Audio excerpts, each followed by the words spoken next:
Alright. Hey, what's up, everybody? DTF here. Just coming at you. I made a post on my community page about some breeding projects I'm going to get into here soon, which I'm about to talk about. So, I'm starting up the BBP, the Beginners Breeders Project. It's going to be my 2025 kind of just goal, movement, whatever you want to call it, all that stuff. And Jay Beasy, my homie, my cousin John, he's going to be here helping me and shit. But basically, I want to start this because, you know, there's a lot of different seed banks, a lot of different breeders, a lot of different people that, you know, they're out here breeding, and I think it's great. I think it's awesome. Even the ones that are just pollen chucking, you know, people have problems with anything and everything in life, but I applaud anybody that's out here trying to do something, and I think there needs to be more unison and cohesiveness within the community about stuff like this. And I feel like there's a lot of stuff that's talked about, but there's not a lot of stuff that's at least from me. I'm new to the community too, so like that's another thing that maybe I just haven't found all the right outlets and stuff. But I just feel like there's not a lot of unity or a lot of terminology or just communication in regards to stuff like this. We talk a lot about the actual growing process, and there's a lot of kick-ass home growers. As a parent, just being in the community and all that stuff, there's a lot of dope like growers and creators and stuff. They're doing amazing. But you know, for most of us, if you're growing, yeah, some people just do it just to do it, and that's all they want to do. They don't want to go past that. But you know, for some, and for I feel like a lot, growing turns into something more than just growing. You know, it turns into and it is a passion, and it is a way of life, and it's something that is grounding. It's almost like a form of meditation. But at some point you get to the point where you're like, yeah, for me, I started doing just random grows, started growing organic soil. The more you research, the more I researched, and the more I do research, the more I'm glad that I went this route, and the more I want to keep going this route, just because of the benefits to the environment and the benefits to what you're consuming and to what you're doing. If you do organics, truth be told, you can get yields doing anything, and it doesn't really matter as long as you're satisfied with your own product. But it's that passion, that drive, that I think is definitely a driving factor in the community. But we should direct the energy towards something, and for me, that's going to be this project, and I want others to join me if they want, and if not, I'm doing this for myself. So it doesn't really matter to me one way or the other if somebody does join, but I want people to join, and I'm going to be ecstatic if anybody does join and come along for the journey, because I want to learn. I want people to ask questions. I want people to be involved. I want to have people come onto the channel and us do this and us do that. I love the show grow aspect and all that type of stuff, and that's really cool. But let's show some breeders. Let's show some let's show some hot, you know, male plants. Let's show some hot female plants. Let's show, okay, well, I'm doing this because I got back pain, and I'm doing this because my grandma, she got arthritis in her hands that's bad. Like I want to start talking like that and doing stuff like this. 420 Things was talking about some stuff the other day about just pollen chucking, and that's awesome, but let's talk about it. And I should have spoke up and been in the conversation, but I was busy doing stuff, and I wanted to have a bit more of an outline, because I got some notes in front of me right here that I'm about to read off and everything. But I think it's awesome to want to do stuff like that. But I was watching something today from the Future Cannabis Project. They were talking about, you know, breeding with a purpose. What is your purpose? Why are you going to do that? You know, why are we just going to pollen chuck? The only reason, and let me just go right off the bat. So like, that was just a tangent, but what's up, everybody? But anyway, so my genetic breeding project, what is it? Why would you want why would somebody want to breed genetics? Why am I breeding anything, or what's my purpose for doing it or starting? Background information about my grow journey and why I'm interested in learning more about this. My first grow, what went wrong. Second grow with my male CRV MINTz, and females, the white runts and critical runts by Sensei seeds. All this stuff is stuff that it's going to be upcoming topics and stuff that plays into the Beginners Breeders Project of 2025, the BBP. So all that stuff is just a loose outline. I got more here too. I just wanted to clarify that. But so like here's some more stuff. What strains I have and what crosses and like what they are, what I called them, which I've talked about in a previous video a little bit, but I'm gonna go more into it. My third grow, which was with Chillout OG and with one of the female runt mints I made, and turned out to have male Chillout OGs, and then purposefully took a clone of the male, and then took the pollen and saved it and pollinated the runtz mints. And then now I am currently growing the progeny of that, which would be Chill Mints OG is what I'm currently doing the mini pheno hunt in. It's more or less just to see what is happening with that stuff. Is it you know, how's it look, how's it smell, does the genetics look like they're from what I seen from before from the parents. But I think for the most part it's just going to be a big learning experience. I want to find the perfect balance of vigor, resistance, structure, the high level of trichomes, and decent like to large yields. And this is, like I said, all outlines and ideas that I'm going to be putting, or not outlines or ideas and stuff and topics I'm going to be talking about upcoming here. And you know, these are some going to be loosely based questions around they're going to be loosely based. I guess what I'm trying to say is I'm trying to make questions out of all these topics I just made up, because then I can talk to other breeders about it. But you know, one of the main things is like, where do you best start? You know, if I want to hone in and stabilize a breeding my bad a breeding line, if I want to hone in and stabilize a breeding line, where do you start? So a lot of people recommend, a lot of good breeders recommend, start with good genetics, start with something that's already stabilized. Well, for my purposes, I've only had 4 grows ever. My first grow, it was larvae. I wasn't following every directions as I should, and I was feeding a lot more nitrogen and flour than I should have been, and it ended up being that it just was some larvae ass shit. It was smokable, and it was, you know, you'd be cool and all that stuff, but not anything that I want to brag about, you know what I mean? Not like my grow I have going right now. But basically the reason I started this journey is because after that grow, I started growing the CRV MINTz, and I started growing the white runtz female and the critical runtz female by Sensei seeds. And then I didn't realize the CRV MINTz at the time were regulars, and then they had males come out, and then they pollinated my whole room. So that's how I got my original seeds. It was pollen checking. Complete accident, but that sparked an interest and a passion that I want to keep kindling the flame on and move forward with, and that's why I made that intentional third cross of the male Chillout OG cross with my female runt mints, because I want to go further with it. So I figured, why not lock it in and do something right then and there to move the process along, and that's what I did. So now that was my third grow. I'm on my fourth grow, and this is the exotic genetics run with one of the Georgia pies, which, just to clarify, the Georgia pie originally is bred by Seed Junkie Genetics. But the Georgia pie is this stuff. It's just stuff I got from up in Michigan, and it had seeds in it. It had seeds in it, and I loved the fucking shit so much I saved it. So I need to figure out if that's the legitimate cut of Georgia pie, because I really like it, and I'm liking the colors on it right now. But that's a side note. So, like I said, my goal is to complete my BBP project, the runtz mints mini pheno hunt, and the levels and Ames grow along. So after we complete this, the next step on the channel is I'm going to start moving on to specific tailored projects, like I said above, and it's going to be it's going to be basically the series and like the whole concept of the channel for the time being. So, for instance, I just purchased seeds from Todd McCormick at Authentic Genetics, and he's significant in the canna community because of his contributions when he was younger.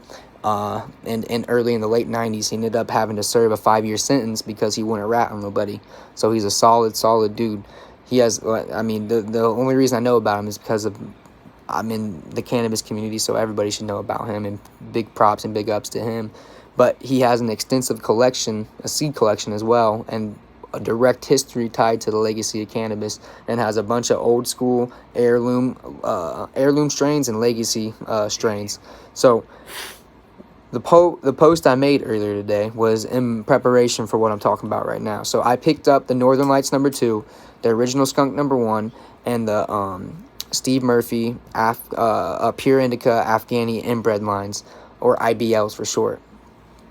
So with the interbred lines, I've been watching and listening to a lot of podcasts, and I remember bits and pieces of concept from my genetics courses in college and all that stuff. I'm by no means a scientist or anything, but I do kind of nerd out a little bit about stuff like that, and I didn't necessarily like the aspect or just the perspective of being taught at school and all that shit, but it gave you a lot of good. Chad Westport said it best. He was talking about it gave you a structure, a foundation. So I can do, I was in chemistry labs and biology labs and genetics labs. I was doing all and I don't mean all day 24/7, but for the classes you have to do labs sometimes as a part of the lecture work. So I have a background a little bit in that type of stuff, but I wasn't taking it as seriously as I should.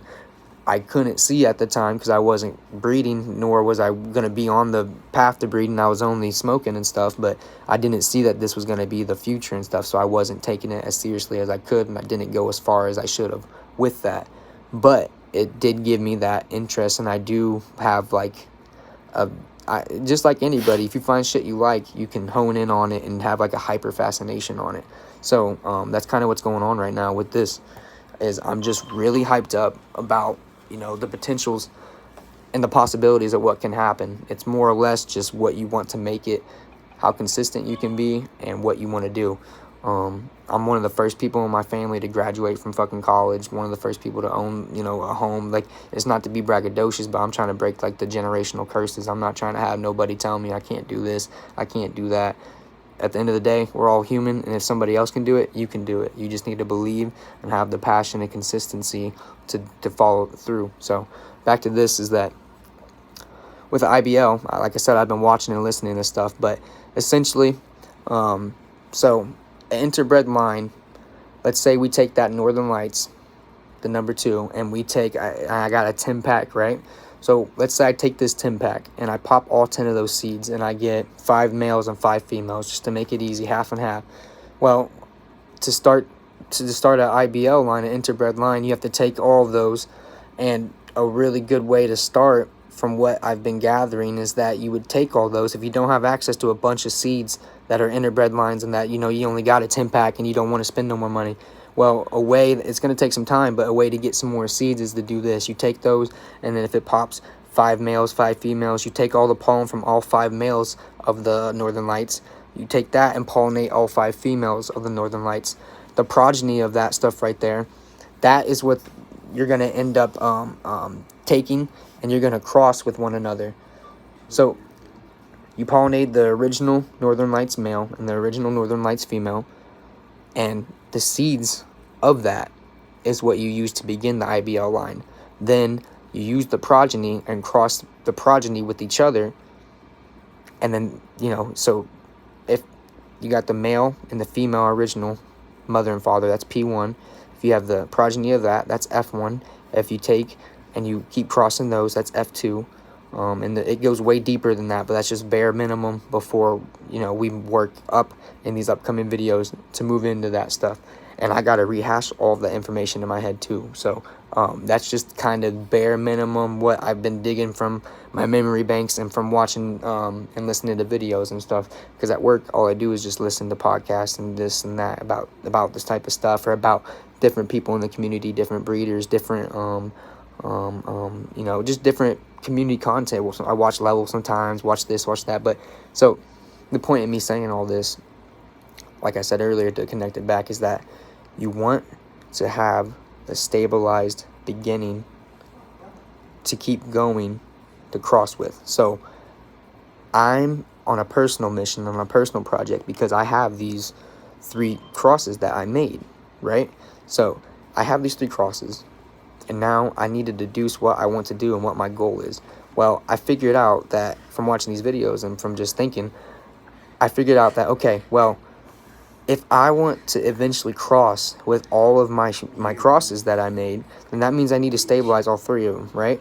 Well, what can I do right now to guarantee that I get that process started, but then also I'm getting good flower and good genetics, good stability, all that. Well, that goes back to the IBL lines and why I was asking about that pool. So, excuse me.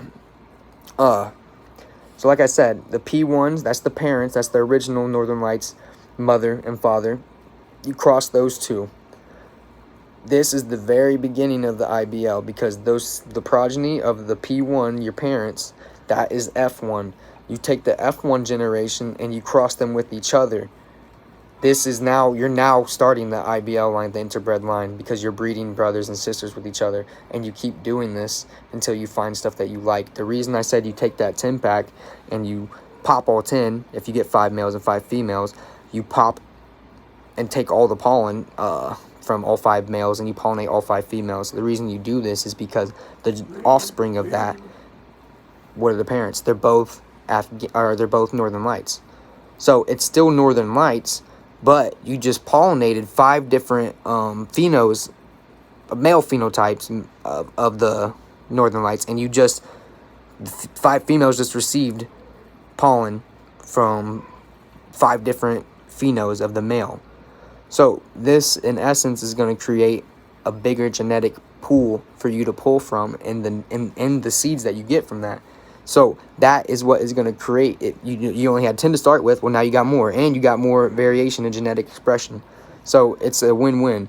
And I was just talking to this with my cousin today and a couple other people, and one of my homies, I was talking to him about it. He's like, man, that'd be a great intro. Just fucking get on camera and say all that shit and talk about it. I was like, okay, fuck it. That's what I'm doing. But that's what's going on here. I just want to give a little update about that type of stuff. And I'm kind of just rambling a little bit, but also going off of my notes and everything. And I hope it all made sense. But the whole point of making those seeds is now you have more.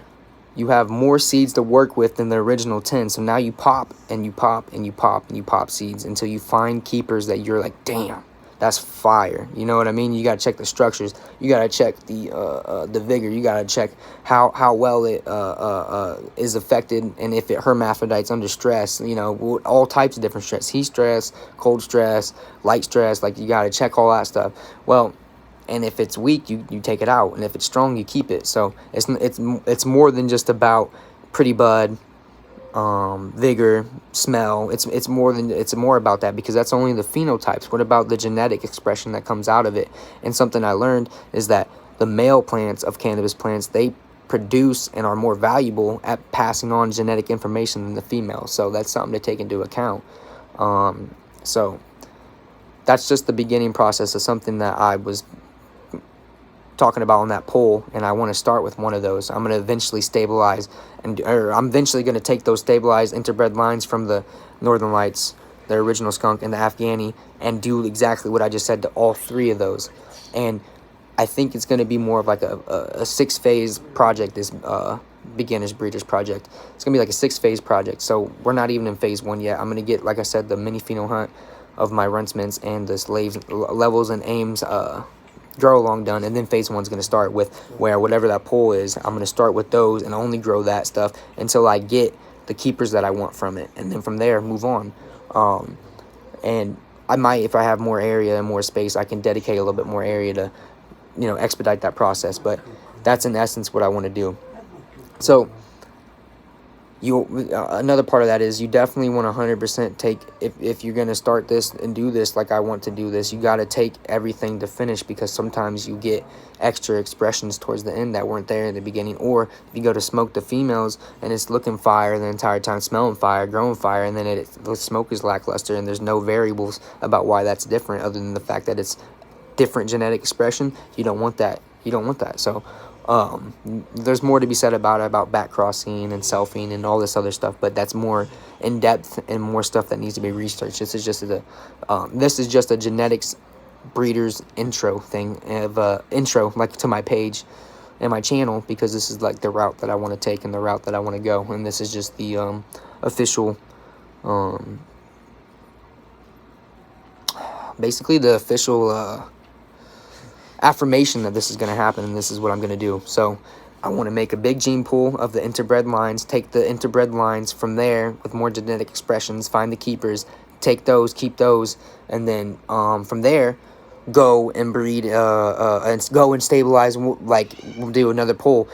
3 different choices. We can stabilize the runt mints. We can stabilize the John Boy runts. We can stabilize the chill mints OGs. We can do that, and then from there, you know, pop them, do all the same shit I just said. But yeah, so this is the outline that I want to do and what I want to get going here. I got to buy some seeds here, guys, so I got to get going. But I hope everybody's having a great day. And peace, love, and yeah, let's get this shit rocking and rolling, man. Doses.